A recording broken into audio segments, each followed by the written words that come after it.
ပြီးခဲ့တဲ့ပိုင်းမှာတော့ကျမတို့ရဲ့တိုကန်တာရှိတွေဟာရန်သူတွေရဲ့ပထမလှိုင်းတိုက်ခိုက်မှုကိုရင်ဆိုင်ခဲ့ရပြီးနောက်သူတို့ရဲ့စာနီဝါဟာစစ်မြေပြင်ကိုရောက်ရှိလာခဲ့ပါတယ်။စာနီဝါဟာအချိန်နောက်ပြန်လဲတပ်ဖွဲ့ကိုရင်ဆိုင်ဖို့အတွက်စစ်ကူအဖွဲ့တစ်ခုကိုခေါ်ဆောင်လာခဲ့ပြီးအင်အားအပြည့်နဲ့ဒုတိယစစ်ကြောင်းစကန်ယူနစ်ကိုဖွဲ့စည်းလိုက်ပါပြီ။ဒုတိယစစ်ကြောင်းရဲ့ခေါင်းဆောင်အဖြစ်အီဇူမီနိုကာမီခါနဲဆာရာကိုခန့်အပ်လိုက်ချိန်မှာပဲမူဆုနိုကာမီယိုရှိယူကီနဲ့တွန်ပိုကီရီတို့ဟာစစ်ကမ်းမှာဘုံပေါက်ကွဲတံကြားလိုက်ရပြီးအနေရှိတဲ့အခြေအနေနဲ့ရင်ဆိုင်လိုက်ရပါတော့တယ်။ရန်သူရဲ့ရွယ်ချက်ဟာနိုင်ငံခြားတိုင်းပြည်တွေနဲ့စစ်ဖြစ်စေဖို့တင်မောဖို့ကနိုင်ငံခြားသားတွေကိုတပ်ဖြတ်ရန်ဖြစ်ကြောင်းသူတို့သိရှိခဲ့ကြပါတယ်။ပောက်ကွဲမှုဖြစ်ပွားပြီးနောက်မူဆုနိုကာမီကချက်ချင်းဆိုသလိုအသက်ရှင်ကျန်ရင်းသူတွေကိုကယ်ဆယ်ခဲ့ပြီးတွန်ပိုကီရီကတော့သူတို့ရဲ့လုံခြုံတဲ့နေရာကိုခေါ်ဆောင်သွားခဲ့ပါတယ်။ယာကန်တိုရှီရိုကလည်းစေပညာကျွမ်းကျင်သူပြီးဒဏ်ရာရသူတွေကိုအနီးကပ်ကူညီပေးခဲ့ပါတယ်။ခိမ်ဆန်ကတော့ရန်သူကိုလိုက်လံထောက်လှမ်းနေခဲ့ပါတယ်။မင်းရဲ့ကယ်ဆယ်မှုကြောင့်တမိုင်းကပြောင်းသွားရင်ဘလို့လုပ်မလဲလို့စိန်ခေါ်သလိုမေးခဲ့ပါတယ်။ဒါပေမဲ့မူဆုနိုကာမီကအ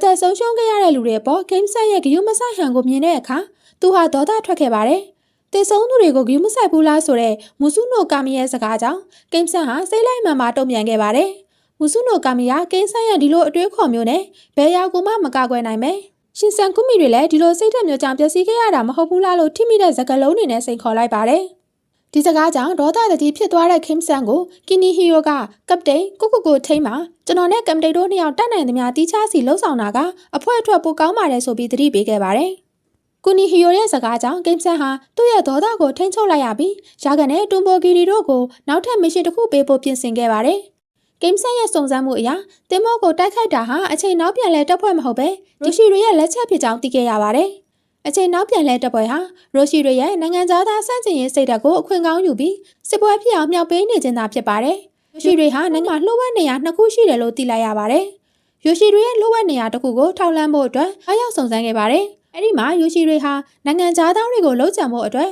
တဲခိုကန်တစ်ခုကိုပြစ်မှတ်ထားနေကြောင်းမူဆုနိုကာမီသိရှိခဲ့ရပါတယ်။ယာကန်တိုရှီရိုဟာလည်းအခြားရိုရှီတစ်ဖွဲ့ကိုစုံစမ်းခဲ့ပြီးအချိန်နောက်ပြန်လဲတပ်ဖွဲ့ဟာရိုရှီတွေကိုအကူအညီပေးနေတယ်ဆိုတဲ့ကိမ်ဆန်ရဲ့တန်တရားကိုအတည်ပြုနိုင်ခဲ့ပါတယ်။ကိမ်ဆန်ဟာရိုရှီတွေကိုဖမ်းဆီးပြီးတမိုင်းကြောင်အတိုင်းရဲတွေလက်ထဲကိုအနှင်ဖို့သာအဓိကဖြစ်တယ်လို့စဉ်းစားခဲ့ပါတယ်။ဒါပေမဲ့မူဆုနိုကာမီကရိုရှီခေါင်းဆောင်တဦးနဲ့စကားပြောရင်ကိုယ့်ရဲ့အယူအဆအတွက်တိုက်ပွဲဝင်နေတဲ့ဂုဏ်ယူရတဲ့စစ်တီတော်တွေကိုသူတို့ရဲ့ဘဝအတိတ်ပဲပျက်စီးသွားအောင်လုပ်လို့မရဘူးလို့ခံစားခဲ့ရပါတယ်။ကိမ်ဆန်ရဲ့အစီအစဉ်တိုင်းရဲတွေကိုအကြောင်းကြားပြီးရိုရှီတွေကိုဖမ်းခါလိုက်ရင်သူတို့ဟာတမိုင်းမှာအသက်ခံရမယ့်လမ်းကြောင်းကိုပဲရောက်သွားမှာဖြစ်ပါတယ်။ဒီအချိန်မှာပဲမျိုးလေကောင်မှာအမြူအမြင်တွေဖုံးလွှမ်းလာပြီးအချိန်နောက်ပြန်လဲတပ်ဖွဲ့ပေါ်လာခဲ့ပါတယ်။ရန်သူတွေဟာရိုရှီတွေလုံးချမဲ့တဲခိုခန်းကိုစောင့်ကြည့်ဖို့ရောက်လာခဲ့ခြင်းဖြစ်ပါတယ်။ရန်သူတွေကိုမြင်လိုက်ရတဲ့အခါမူဆုနိုကာမီဟာလူတွေရဲ့စိတ်ဓာတ်ကိုကိုယ်ဆန္ဒအတွက်အတုံးချတဲ့မင်းတို့လိုကောင်တွေကိုခွင့်မလွတ်နိုင်ဘူးလို့ဒေါသတကြီးအော်ဟစ်ခဲ့ပြီးရန်သူတွေကိုစတင်တိုက်ခိုက်ခဲ့ပါတယ်။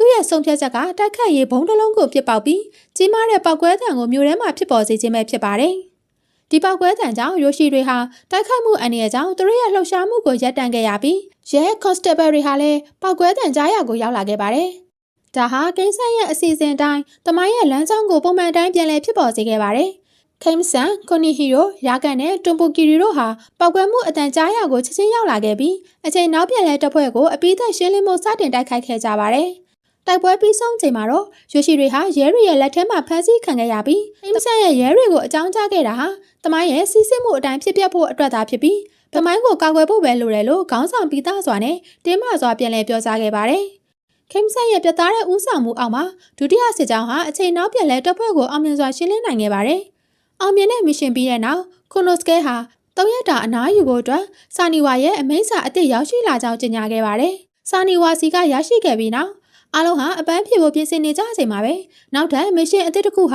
ာသူတို့ကိုစောင့်ကြိုနေခဲ့ပြန်ပါတယ်။ဒီတစ်ခါရောက်ရှိလာတဲ့ခေတ်ကာလကတော့1866ခုနှစ်အီဒိုမြို့ဖြစ်ပါတယ်။ဂျပန်ရဲ့တမိုင်းအလှည့်ပြောင်းကာလဘာကူမဆုရဲ့နောက်ဆုံးပိုင်းအချိန်ကာလပဲဖြစ်ပါတယ်။အီဇူမီနိုကာမီကာနဲဆာရာဟိုရီကာဝါကူနီဟီရိုနဲ့မူဆုနိုမီကယိုရှီယူကီတို့ဟာလန်ကီမှာရဲတပ်ဖွဲ့ဝင်ဟောင်းတွေရဲ့လမ်းကျောပိတ်ဆို့တာကိုခံခဲ့ရပေမဲ့ရည်စရာကောင်းလောက်အောင်ရှောင်တိန်ပြီးအီဒိုမြို့ထဲကိုရောက်ရှိခဲ့ပါတယ်။သူတို့ရောက်ရှိချိန်မှာအီဒိုမြို့ဟာဆက်ချောစစ်တပ်ရဲ့တိုက်ခိုက်မှုကောလာဟလတွေကြောင့်တိတ်ဆိတ်ခြောက်ကပ်နေပါတယ်။ခိမ်ဆန်ရဲ့ရှင်းပြချက်အရသူတို့ရဲ့မစ်ရှင်ကတော့အရေးကြီးတဲ့ဆွေးနွေးပွဲတစ်ခုကိုကာကွယ်ရမှာဖြစ်ပါတယ်။အဲ့ဒီဆွေးနွေးပွဲကတော့ခတ်ဆုကိုင်းရှုနဲ့စိုင်ကိုတာကာမိုရီတို့ရဲ့2ရက်ကြာတွေ့ဆုံဆွေးနွေးပွဲပဲဖြစ်ပါတယ်။ ဒီဆွေးနွေးပွဲမှာအောင်မြင်ရင်တမိုင်းဟာပြင်းထန်စွာပြောင်းလဲသွားမှသိကြပါပြီ။အောက်ချက်တွေကြားမှာခတ်ဆုကိုင်းရှုကိုမြင်လိုက်ရတဲ့အခါကိမ်ဆန်ဟာမူဆုနိုကာမီကိုထောက်လှမ်းရေးအဖြစ်မစင်လွတ်မိတာကံကောင်းတယ်လို့နောက်ပြောင်ခဲ့ပါတယ်။မူဆုနိုကာမီသာဆိုရင်စစ်သမားတွေကိုကြည့်ပြီးအာယုံလွှဲသွားမှသိကြတယ်လို့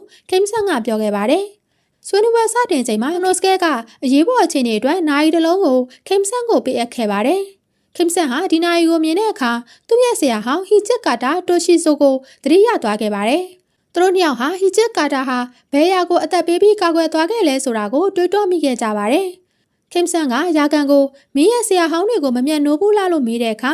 ယာကန်ကကျွန်တော်သခင်များစွာကိုအမှုထမ်းခဲ့ဘူးတယ်။ဒါပေမဲ့အခုချိန်မှာကျွန်တော်ဟာကိုယ်တိုင်တွေးခေါ်နိုင်တဲ့ဓာတ်သူရဲကောင်ဖြစ်လာပြီ။အခုသခင်စာနီဝါကိုအကောင်းဆုံးအမှုထမ်းဖို့သာကျွန်တော်ရဲ့ရွယ်ချက်ပါပဲလို့တည်ငြိမ်စွာဖြေဆိုခဲ့ပါတယ်။နောက်တစ်နေ့မှာတော့ဆွေးနွေးပွဲရဲ့နောက်ဆုံးနေ့ကိုရောက်ရှိလာခဲ့ပါတယ်။ကိမ်ဆန်တို့ဟာမစ်ရှင်အောင်မြင်မှုအတွက်အချိန်နောက်ပြန်လဲတက်ဖွဲ့ရဲ့လှုပ်ရှားမှုကိုအနီးကပ်စောင့်ကြည့်နေခဲ့ပါတယ်။ည9:00 နာရီထိဆွေးနွေးပွဲကိုကာကွယ်ရမှာဖြစ်တာကြောင့်သူတို့ဟာအာယုံစိုက်နေရပါတယ်။ခိုနိုစကဲရဲ့မှတ်တမ်းတင်ထားတဲ့ရပ်ပုံတွေကိုစစ်ဆေးကြည့်တဲ့အခါ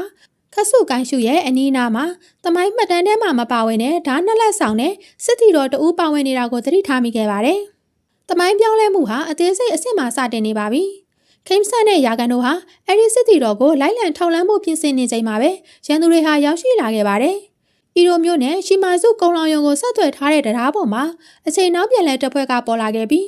သူတို့ရဲ့ကြီးမားတဲ့ဓာတ်ရှည်ကြီးအိုတာချီကိုကန်ဆောင်ထားတဲ့အင်အားကြီးရန်သူတဦးပါဝင်နေခဲ့ပါတယ်။တွန်မိုဂီရီကအဲ့ဒီရန်သူကိုတယောက်တည်းရင်ဆိုင်နိုင်တဲ့အင်အားမျိုးမဟုတ်ကြောင်းသတိပေးခဲ့ပေမဲ့ကိမ်ဆန်ကငါတယောက်တည်းတော့မဟုတ်တော့ဘူး။ငါတို့အားလုံးအတူရှိနေပြီဆိုပြီးစိတ်ဓာတ်ခွန်အားပြည့်နဲ့ရန်သူကိုရင်ဆိုင်ခဲ့ပါတယ်။ကိမ်ဆန်တွန်မိုဂီရီကန်နီဟီရိုနဲ့မူဆုနိုကာမီတို့၄ဦးဟာအိုတာချီကိုပူးပေါင်းပြီးတိုက်ခိုက်ခဲ့ပါတယ်။ကျန်သူကအလွန်တရာအင်အားကြီးမားတဲ့အတွက်အဖွဲ့လိုက်တိုက်ခိုက်နေရပေမဲ့မူဆုနိုကာမီရဲ့လျင်မြန်တဲ့လှုပ်ရှားမှုတွေနဲ့ခိမ်ဆန်ရဲ့ပြတ်သားတဲ့ဦးဆောင်မှုကြောင့်တိုက်ပွဲဟာအားကောင်းခဲ့ပါတယ်။သူတို့ဟာတရားကိုမဖြတ်ကျော်နိုင်အောင်တနားရီကြာအောင်တားဆီးကာကွယ်ရမယ်ဆိုတဲ့ပန်းတိုင်ကိုချမှတ်ခဲ့ကြပါတယ်။ဒါပေမဲ့အဲ့ဒီချိန်မှာပဲယာကန်စီကအရေးကြီးတဲ့သတင်းတစ်ခုရောက်လာခဲ့ပါတယ်။စိတ်ကမ်းမှာအချိန်နောက်ပြန်လဲတပ်ဖွဲ့တွေထွက်ပေါ်လာပြီးစစ်သင်္ဘောတစ်စီးဟာရွလွန့်သွားပြီဆိုတဲ့သတင်းပဲဖြစ်ပါတယ်။ယာကန်ဟာစစ်သင်္ဘောပေါ်ကိုခတ်ဆုကိုင်းရှုရဲ့တက်တော်ဆောင်ပုံစံယူထားတယ်။တမိုင်းတွေကမဟုတ်တဲ့စစ်တီတော်ရဲ့နောက်ကိုလိုက်ပြီးလိုက်ပါသွားပြီလို့သိရတဲ့အခါခိမ်ဆန်ဟာလုံးဝစိတ်မချနိုင်ဖြစ်ခဲ့ရပါတယ်။တွန်မိုဂီရီကအိုတာချီကိုတနားရီကြာအောင်တဦးတည်းထိန်းထားပေးပြီးကူနီဟီရိုကအကူအညီပေးမဲ့အကြောင်းပြောကြားခဲ့ပါတယ်။ဒါကြောင့်ကိမ်ဆန်နဲ့မူဆုနိုကာမီတို့နှစ်ဦးဟာစစ်သင်္ဘောနောက်ကိုအများဆုံးလိုက်သွားဖို့ဆုံးဖြတ်လိုက်ကြပါတယ်။ရေနွေးငွေ့သုံးသင်္ဘောဟာကမ်းခြေနဲ့မဝေးသေးတဲ့နေရာကိုဦးတည်နေပြီးကိမ်ဆန်တို့သဘောပေါက်လိုက်ပါပြီ။သင်္ဘောပေါ်မှာအမြောက်တွေတင်ဆောင်ထားပြီးရန်သူရဲ့ရည်ရွယ်ချက်ကတော့ဆွေးနွေးပွဲကျင်းပနေတဲ့ကုန်းလောင်ယုံကိုဓာတ်ရိုက်ပုံကျဲဖို့ပဲဖြစ်ပါတယ်။ဒီတိုက်ခိုက်မှုကြောင့်စစ်ပွဲကြီးတစ်ခုချက်ချင်းဖြစ်ပွားပြီးအီရိုမျိုးကြီးမီးလောင်ပြကြကတမိုင်းကိုအပြီးတိုင်ပြောင်းလဲသွားမှာဖြစ်ပါတယ်။ကိမ်ဆန်ဟာသင်္ဘောပေါ်ကရန်သူတွေကိုတိုက်ခိုက်ဖို့ရေထဲကိုခုန်ဆင်းခဲ့ပြီးထိုကုခါဝါခေတ်ကိုတစ္ဆာဖောက်ပြီးရှိုးကန်းကိုတောင်တိုက်ရဲတဲ့မင်းတို့လိုကောင်းတဲ့စီကနေငါရဲ့ထိုကုခါဝါခေတ်ကိုကာကွယ်မယ်လို့ကြွေးကြော်ပြီးရန်ဒီချိန်မှာပဲနောက်ထပ်အချိန်နဲ့နေရာလွှဲမှချင်း Space Time Distortion အသစ်တစ်ခုပေါ်လာပြီးအချိန်နောက်ပြန်လဲတပ်ဖွဲ့အများအများထပ်မံရောက်ရှိလာခဲ့ပါတယ်